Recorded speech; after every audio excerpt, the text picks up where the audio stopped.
Yun ang mga kinosinte, pinatawag na, ito po ay kulay pula, Arizona, medyo malaki, mga 2 kilo. So, ito po ay ito na laplako.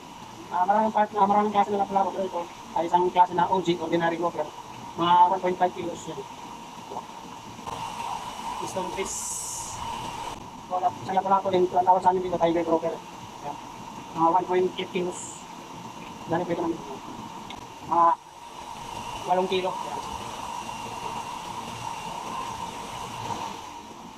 Diba? Sobrang laki. Nilagay lang ito sa box, pinapatulog ng konti para pagdating dito buhay pa rin.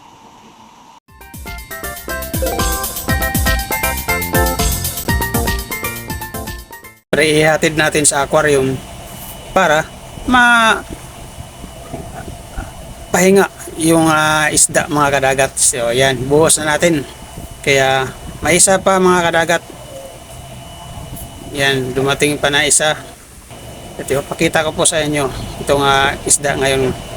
Ngayong araw mga kadagat ay dumating po yung truck namin galing airport, nagsusundo ng stock namin galing Mindanao sa Surigao City.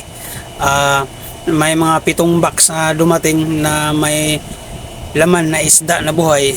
Kaya ngayon mga kadagat kuha tayo ng tray para malagay natin sa aquarium yung stock. Siyempre tatanggalin natin yung plastiko para malagay sa basket yung isda mga kadagat. Kaya lagay na natin.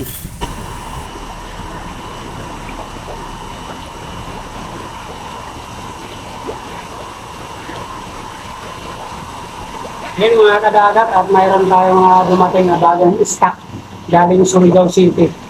Ito po mga kadagat. Papakita ko po sa inyo maya-maya yung mga stock nila na pinapadala dito sa Maynila.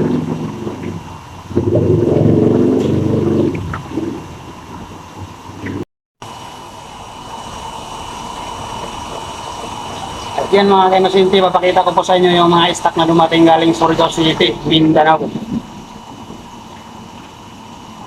Yung mga kaimasinti, pinatawag na brown sono. Yan lang. Ito po ay kulay pula, red sono, medyo malaki, mga 2 kilo. At marami yan mga dagat yung dumating.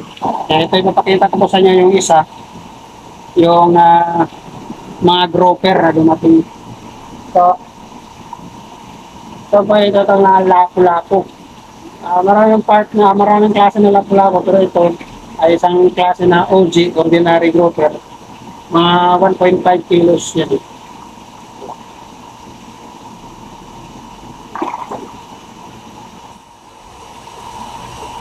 Ito, stonefish.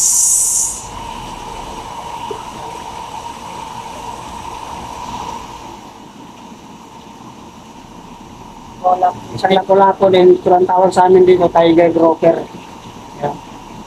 1.8 kilos. Galing po ito namin.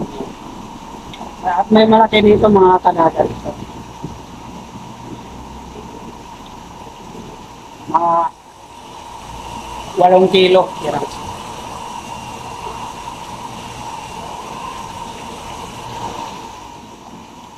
Diba? Sobrang laki. Nilagay lang ito sa box. Pinapatulog ng konti para pagdating dito buhay pa rin.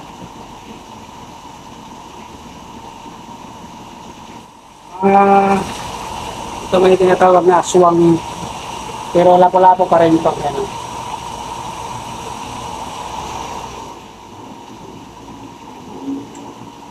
2 piraso.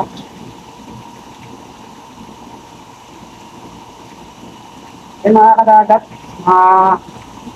bali mga 5 klase na lapu-lapu ang dumating na stock dito sa Maynila. Nakita ko sa inyo yung buo. At mayroon pag namamatay na isa dito mga kadagat. Brown. Yung kasama to. Ito, mga grouper, lapu-lapu.